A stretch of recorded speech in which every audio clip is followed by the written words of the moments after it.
Hola mis hermanos, yo soy el pastor Antonio Jr. y hoy te voy a mostrar aquí, mira, este versículo aquí, mira, el versículo que todavía está tapado para que dentro de poco descubras algo que va a cambiar tu vida para siempre. Este versículo aquí, hermanos, cambió mi vida hace muchos años. Quiero traer aquí una enseñanza que no vas a escuchar en ningún otro lugar y sé que tú que me estás escuchando aquí tienes una idea equivocada sobre lo que es el pecado. Así es. Tú crees que el pecado es una lista de cosas malas que haces, ¿verdad? Una lista de cosas prohibidas que no puedes cometer de ninguna manera porque si no, tal vez hasta Dios te va a castigar, vas a sufrir las consecuencias. Hermanos, hoy voy a cambiar su visión sobre el pecado. Quiero mostrarles que en realidad es más serio de lo que piensan, pero al mismo tiempo va a quitar peso de tus hombros, porque vas a descubrir que Jesús ya resolvió eso. Jesús ya resolvió todo aquello que te preocupa hoy, todo aquello que hoy te aflige. Jesús ya lo resolvió allá en la cruz del Calvario. Amén. Entonces, quédate conmigo hasta el final.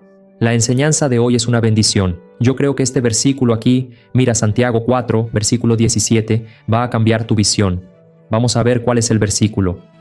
Déjame abrirlo para ti, mira, opa. El versículo es el siguiente. Mira, piensen en esto, pues quien sabe que debe hacer el bien y no lo hace, comete pecado. Hermanos, esto ya nos deja claro una cosa. El pecado va mucho más allá de una lista de cosas malas y prohibidas que muchas veces haces o cometes. Aquí está diciendo lo siguiente, mira, quien sabe que debe hacer el bien y no lo hace, comete pecado.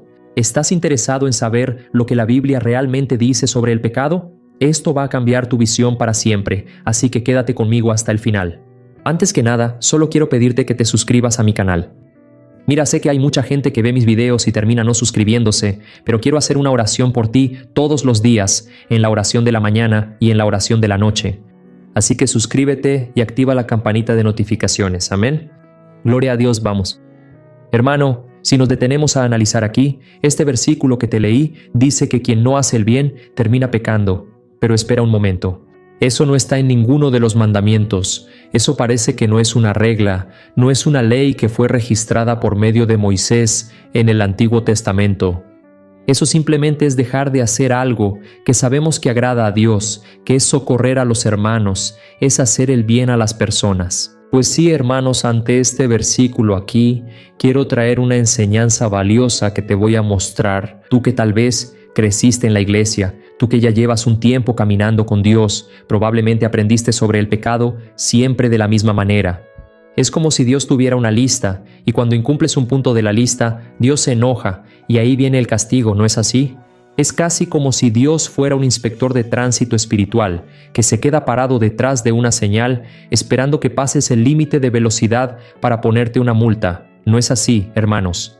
Tenemos esa idea de que Dios solo está anotando nuestras fallas para que en algún momento nos mande un rayo en la cabeza y tengamos que pagar por lo que hicimos. Hermanos, yo sé por qué pensamos así, porque tener una lista para revisar lo que hicimos bien y lo que hicimos mal es mucho más fácil, ¿verdad? Es mucho más fácil ir marcando, señalando lo que hiciste o dejaste de hacer. Eso te da una sensación de orden, de que todo está bien en tu vida, o es fácil identificar cuando algo está mal, ¿ok? Pero, hermanos, cuando vamos al texto original de la palabra pecado, descubrimos algo que derrumba toda esa idea. Y la palabra que el Nuevo Testamento usa para pecado es armatía, y esa palabra, en realidad, no nació en el templo, nació en el campo. Y te voy a explicar. En los campos de antes era muy común encontrar arqueros, personas que tomaban ese arco, estiraban la cuerda y soltaban la flecha. Y podía acertar el blanco o fallar, vamos a ser sinceros, la mayoría de las veces fallaban el blanco, ¿ok? Entonces, esa palabra amartia significaba exactamente eso, fallar el blanco. El pecado es fallar el blanco. Es cuando la flecha salió. Puede que haya volado bonito en el aire, pero desafortunadamente no llegó a donde debía llegar. Y aquí es donde viene lo primero que casi nadie nota. Esto no es una invención griega. Esa palabra que te mencioné ya existía en hebreo mucho antes, y la palabra hebrea para pecado es chata. Y hay un pasaje en el libro de los Jueces que nos muestra claramente lo que sería eso. El texto, por ejemplo, habla de 700 soldados de la tribu de Benjamín, que eran zurdos y que eran tan buenos. Con la onda, ellos casi podían acertar un cabello sin fallar. Y adivina qué verbo usa el hebreo para mostrar que ellos no fallaban. Es la palabra chatar, o sea, es la misma palabra que se usa en toda la Biblia, relacionada con el pecado, cuando la persona comete pecado, o cuando no falla el blanco, o sea, no pecó, ¿ok? Entonces, a partir de ahora, te voy a mostrar aquí el verdadero significado de pecado, porque, en esencia, en la raíz de la palabra pecado, el enfoque no es la desobediencia. Piénsalo, nosotros creemos que si una persona pecó, es porque desobedeció, ¿ok? Siendo que el enfoque de esa palabra es mostrar que no dio en el blanco, o sea, que no alcanzó su destino. Hermanos, piensen en algo. Si pecar es errar el blanco, entonces quiere decir que existe un blanco, ¿ok? Y si hay un blanco, la pregunta entonces es, ¿será que le di al blanco? ¿Será que estoy dando en el blanco o estoy fallando el blanco? Y para que podamos entender un poco mejor sobre esto, quiero decirte lo siguiente. Hay mucha gente que nunca pecó por fuera, pero está errando el blanco por dentro. O sea, la persona tiene una buena conducta. Si la ves desde afuera, hasta piensas, wow, esa persona del mundo es más creyente que una persona de la iglesia. Ella es muy correcta, hace todo bien. Pero, ¿ya pensaste que tal vez está errando el blanco que Dios quiere que acierte? Así es, hay un versículo en Romanos capítulo 3, versículo 23, que dice así, porque todos pecaron y están destituidos de la gloria de Dios. Miren esto, hermanos, aquí Pablo no está diciendo lo siguiente, miren, todos pecaron porque desobedecieron la lista de reglas de la santidad, la lista de reglas que Dios nos dio. No, él dijo lo siguiente, todos pecaron y por causa de eso están destituidos de la gloria de Dios. Y ahí viene la pregunta entonces, ¿cómo acertar en el blanco? Solo tienes que hacer todo para la gloria de Dios. Solo tienes que dejar que el carácter de Dios se refleje en ti. ¿Recuerdan al principio de la creación cuando Dios dijo, hagamos al hombre a nuestra imagen y semejanza? Pues sí, hermanos, ese siempre fue el objetivo. Dios quiere que vivas de tal manera que las personas te miren y vean la gloria de Dios, que vean la mano de Dios en tu vida. Y eso se vuelve mucho más fácil de entender cuál es la meta a alcanzar cuando miramos a Jesús, porque Jesús no vino a este mundo para señalarnos la meta, como si Él estuviera dando una conferencia. No, Él se convirtió en la meta y dijo, caminen conmigo, sigan mis pasos, y ustedes darán frutos, y ustedes agradarán al Padre. Hermanos, Jesús, Él era la propia meta. Y entonces Él pasó 3 años y medio como maestro, no como un maestro que enseña cosas teóricas. No, Él enseñó en la práctica todas sus palabras. Todo lo que Él predicó y enseñó, Él lo vivió en la práctica. Ponte a pensar, allá en Mateo capítulos 5, 6 y 7, Él enseñó ahí en el Sermón del Monte, las bienaventuranzas. Él dijo que tenemos que amar a quien no lo merece, personas que nos hacen daño, debemos perdonar a quien no lo merece. ¿No es así? ¿Y tú crees que Él practicó eso? Por supuesto que sí. Jesús decía la verdad, incluso cuando le costaba caro, confió en su Padre, incluso en medio de la tormenta. Él respondía con conciencia, con amor, con compasión, en vez de reaccionar por impulso, Él no juzgaba por las apariencias. Y ahora, entonces, quiero que pongas atención en esto, porque aquí es donde vas a reflexionar. Así que, si estás dando en el blanc o si estás fallando, párate a pensar. Cada vez que lanzas un juicio severo sobre una persona, sin conocer bien a esa persona, ¿crees que te acercaste más al blanco o que te alejaste mucho del blanco? Otra pregunta, cada vez que el orgullo puede más y no pides disculpas porque eres terco, tienes el ego inflado, crees que siempre tienes la razón, crees que la flecha dio en el blanco o que fallaste. O cada vez que eliges cargar el resentimiento en tu corazón porque crees que no debes perdonar, que la otra persona no lo merece, que fuiste tratado injustamente, al fin y al cabo, ¿qué crees que pasa en ese caso? ¿Diste en el blanco o fallaste? ¿Entienden, hermanos? Vivimos pensando que todo está bien porque no hicimos nada grave, pero hermanos, nuestra vida va pasando y la flecha va cayendo cada vez más lejos de ese blanco. Entonces, estoy aquí para decirte algo. El pecado no es solo hacer lo que está mal, es seguir viviendo de una manera que te impide ser la persona que Dios imaginó cuando te creó. Amén. Voy a repetir esto porque es muy importante. El pecado no es solo hacer lo que está mal, lo que está prohibido, eso también está mal. ¿Estás de acuerdo? Porque cuando entras a un sitio pornográfico, estás yendo en contra de lo que Dios te creó para hacer. Dios quiere que tu corazón sea puro, que tu corazón no tenga maldad, no tenga egoísmo. Entonces, hay varios errores ahí, ¿de acuerdo? Pero quiero que empieces a ver el pecado de otra manera hoy. Es como si te estuvieras alejando de todo lo que Dios te creó para hacer. O si estás dando en el blanco, si estás perdonando a quien te hirió, si te estás alejando de la mentira, si estás dejando de juzgar al prójimo sin conocerlo, también te estás acercando a Dios. Empiezas a acercarte a Dios sin que te des cuenta, porque muchas veces te exiges tanto y te martirizas tanto que nunca crees que eres lo suficientemente bueno.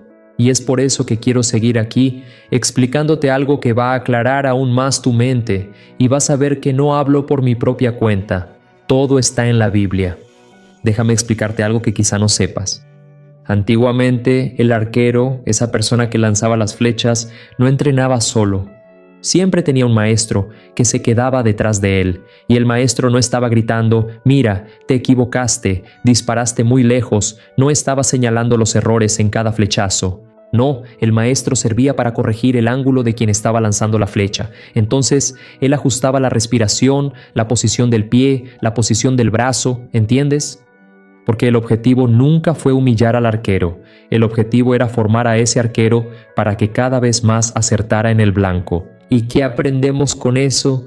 Que Dios no está buscando personas perfectas. Dios está buscando personas que no se rinden, personas que no se conforman, personas que tienen la conciencia de que son imperfectas. Pero aún así, eso no les impide intentar y volver a empezar de nuevo.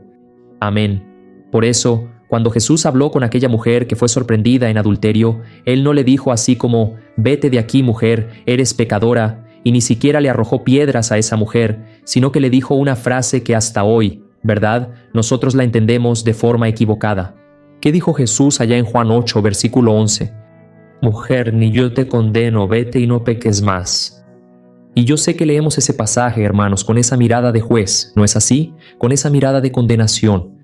Pero quiero que leas de nuevo ese versículo como si Jesús fuera el maestro que está detrás del arquero. Entonces, es como si Jesús le dijera así a la mujer: «Mujer, ve y no falles más el blanco». O sea, no es una amenaza, no es una forma de condenar a esa mujer. Es como si Jesús estuviera diciendo: «Mujer, Dios tiene un plan hermoso para tu vida, Dios tiene un destino para ti. Y lo que Él planeó no tiene nada que ver con esa vida que estás llevando. Dios tiene algo más grande. Y por eso te pido, no vuelvas a errar el blanco, cambia de vida. Deja esa mentalidad de que alguien va a llenar tu vacío, porque si cometiste ese pecado es porque ciertamente hay un vacío en tu corazón. Y trataste de llenar ese vacío con personas, con relaciones, y no funcionó. Entonces, hermanos, ¿se dan cuenta de cómo cambia toda nuestra visión sobre el pecado? Incluso hay otro pasaje donde Jesús completa esa frase diciendo a aquella mujer que acaba de pecar, le dijo así: «Mujer, no peques más, para que no te suceda algo peor». O sea, Jesús aquí, Él le está advirtiendo de una consecuencia, que no es un castigo que viene de afuera, sino un daño que viene de adentro. Porque, hermanos, todo pecado, antes de lastimar a alguien, lastima a quien lo cometió. ¿Entiende lo que quiero decir? Porque es muy importante. La mentira ensucia primero la boca de quien mintió, ¿no es así? El odio destruye primero el corazón de la persona que odia, y la envidia le quita el sueño a la persona que está envidiando. Entonces, hermanos, Dios no necesita mandar castigo para todos los errores. El propio error ya viene con la factura para que la pagues, ¿entiendes? Terminas sufriendo por eso. Incluso hoy en día la psicología, los estudiosos ya llegaron a la conclusión de que cuando acumulas algo contra alguien, cuando acumulas esos sentimientos terribles, sentimientos malos, tú eres el más perjudicado. Hermanos, no estoy diciendo aquí que el pecado es algo que puedes practicar todo el tiempo y que a Dios no le va a importar eso. No es eso, hermanos. Incluso el pecado Él fue el responsable de que Jesús fuera a la cruz del Calvario.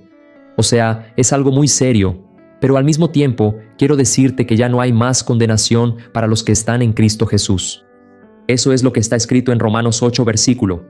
Y yo sé que, en el fondo, ya te has preguntado por qué, aunque lo intentas tanto, sigues tropezando en las mismas cosas. Es porque, hermanos, todavía tenemos esa naturaleza adámica y hoy vivimos en esa lucha entre la carne y el espíritu. Y el único hombre en toda la historia de la humanidad que nunca falló al blanco fue Jesús. Por eso Jesús es nuestro objetivo.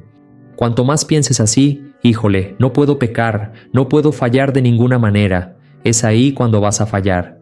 Pero cuanto más mires a Jesús, que es el autor y consumador de tu fe, ahí es cuando vas creciendo en la fe. Ahí vas logrando acertar el blanco cada vez más. Entonces, mira a Jesús, pide, no te desanimes, así como Jesús animaba a los discípulos, a las personas. Hermanos, Jesús animó al apóstol Pedro después de que lo negó 3 veces, ¿y tú crees que Él va a desistir de ti ahora? De ninguna manera, ¿entiendes? Entonces, Jesús solo te está diciendo lo siguiente: deja de fallar al blanco, porque cuanto más falles el blanco, más lejos estarás del propósito de Dios en tu vida, más te estarás alejando. Hermanos, el pecado va endureciendo nuestro corazón. ¿Cuántas personas hoy ya no van a la iglesia, ya no logran tener una vida de intimidad con Dios, ni siquiera pueden leer la Biblia, no pueden orar? ¿Por qué? Poco a poco se fue alejando de la persona que Dios planeó que fuera. Entonces, hermanos, eso es muy triste. Veo a muchas personas acercándose a mí diciendo: pastor, qué difícil es volver a dar en el blanco, qué difícil es volver a ser quien Dios quiere que yo sea. Hermanos, eso es solamente por la gracia, así que mi invitación para ti hoy es esta: arrepiéntete de tus pecados, pídele a Dios que te perdone, que te restaure. Y yo creo en esa promesa que dice en 1 de Juan, capítulo 1, versículo 9, que si confesamos nuestros pecados, Él es fiel y justo para perdonarnos y limpiarnos de toda maldad. Amén. Gloria a Dios. Espero que hayas entendido este mensaje y me gustaría mucho que ahora lo compartieras. Sé que hay mucha gente que necesita escuchar una palabra como esta y que Dios te bendiga poderosamente. Un gran abrazo, permanece en la paz del Señor.